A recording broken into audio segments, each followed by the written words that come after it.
Bona nit de nou.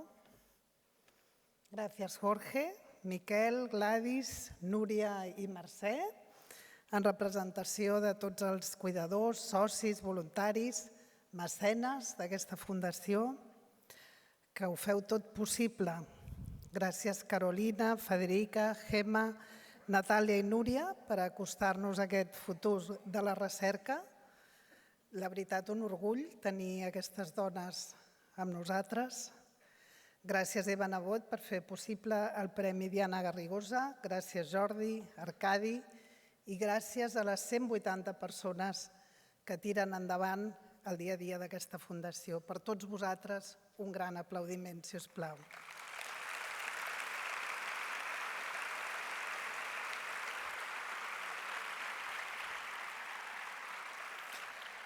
Bé, no vull extendre'm molt, però sí m'agradaria compartir amb vosaltres també el passat, present i futur del que és la percepció de la malaltia, de com vivim aquesta malaltia a les famílies. Si som capaços de veure amb prou perspectiva històrica el dia d'avui i com hem arribat fins aquí, estarem tots d'acord que aquesta és, sens dubte, una nit força especial. Aquesta malaltia de la que parlem va ser descrita fa més de 100 anys pel doctor Alois Alzheimer. Des d'aleshores ha costat que la ciència avancés, ha costat que la malaltia fos entesa i diagnosticada, ha costat entendre les necessitats de les persones afectades i del seu entorn i ha costat encara més que la convivència amb la malaltia fos acceptada socialment com una part més de la vida de centenars de milers de famílies a casa nostra i de milions de persones a tot el món. Als anys 50 es considerava l'Alzheimer una malaltia pròpia de la mitjana edat. Quan aquesta es manifestava en edats avançades, es considerava una demència senil. No va ser fins als anys 70 quan els científics van començar a identificar l'Alzheimer com la principal causa de la demència en persones grans. Fa tot just unes setmanes vaig assistir al Saló de Cent de Barcelona a la celebració dels 35 anys de l'Associació de Familiars d'Alzheimer de la ciutat, la primera de tot Espanya. Allà vaig entendre la profunditat de les dificultats amb la que es van trobar aquestes persones pioneres, víctimes del desconeixement total i de la desconfiança de la societat. Eren vistes com unes ingènues defensant una causa perduda i fins i tot les havien titllat de secta.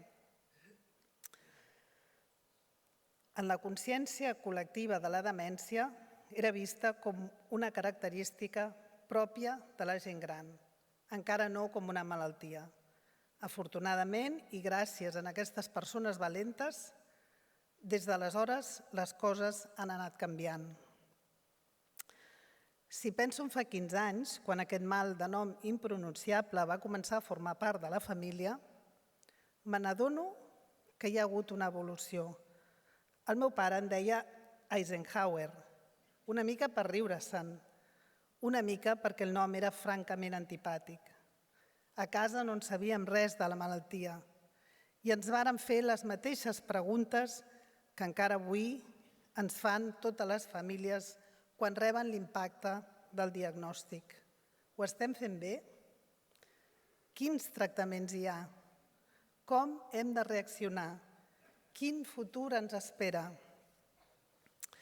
Des que el pare va decidir parlar-ne públicament, les coses han anat canviant, certament, gràcies al seu gest i al de tantes persones, tantes altres persones valentes que no han acceptat el no hi ha res a fer com a resposta.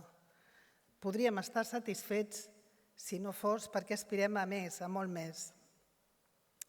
Des del seu origen i amb la mare com a presidenta, la Fundació ha treballat, ho heu vist avui, per impulsar la recerca en la prevenció de la malaltia i també per transferir el coneixement científic amb rigor i proximitat a les famílies que necessiten respostes i a la societat en general per aconseguir un canvi imprescindible en la percepció social de l'Alzheimer.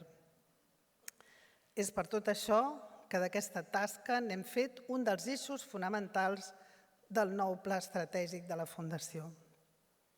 Pel que fa a la formació, a dia d'avui recolzem grups terapèutics per a cuidadors familiars a tot Espanya i hem començat intervencions online per arribar a més persones. Al blog de la Fundació ofereix respostes a les preguntes que ens feu i rep més de 2 milions de visites l'any. En el futur voldríem ser capaços d'acompanyar més persones encara en tot el cicle de vida de la malaltia, que comença en el moment de rebre el diagnòstic i s'allarga en diverses etapes durant molts anys. El reconeixement de l'Alzheimer com una pandèmia estructural és fonamental per aconseguir més fons i més suport a la recerca. També ho és per aconseguir millorar la vida de totes les persones que hi conviuen, per aconseguir nous serveis i protocols que facilitin d'alguna manera el seu dia a dia. És imprescindible elevar la consideració social de les persones afectades i les cuidadores, en defensa dels seus drets i de la seva dignitat. En els últims anys, reconeguts filòsofs del país han abordat el tema de la demència i també la importància de les cures.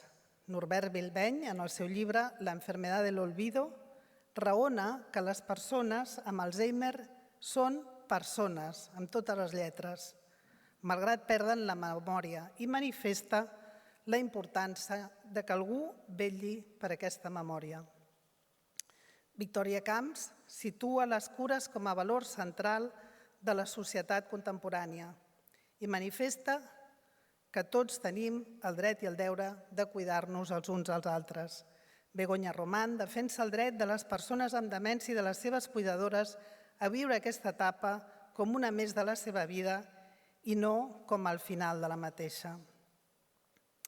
Tot això posa de manifest que aquest tema ens preocupa com a societat i que la consciència col·lectiva està començant a canviar. Em consta que molts dels que esteu aquí sabeu del que parlo de primera mà. Sabeu que aquesta malaltia de nom impronunciable un dia va entrar per la porta per quedar-se. D'això no ens n'hem d'amagar.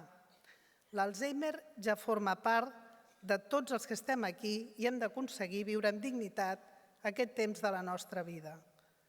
Sens dubte, ens queda molta feina per fer. Però mireu si han canviat les coses, que avui ens trobem aquí més de 1.000 persones per parlar-ne amb naturalitat i per aprendre dels progressos de la ciència. Si som capaços de veure això amb prou perspectiva, aquest és un moment màgic i especial. Bona nit a tots i gràcies per fer possible que siguem aquí i per acompanyar-nos en el dia a dia de la Fundació.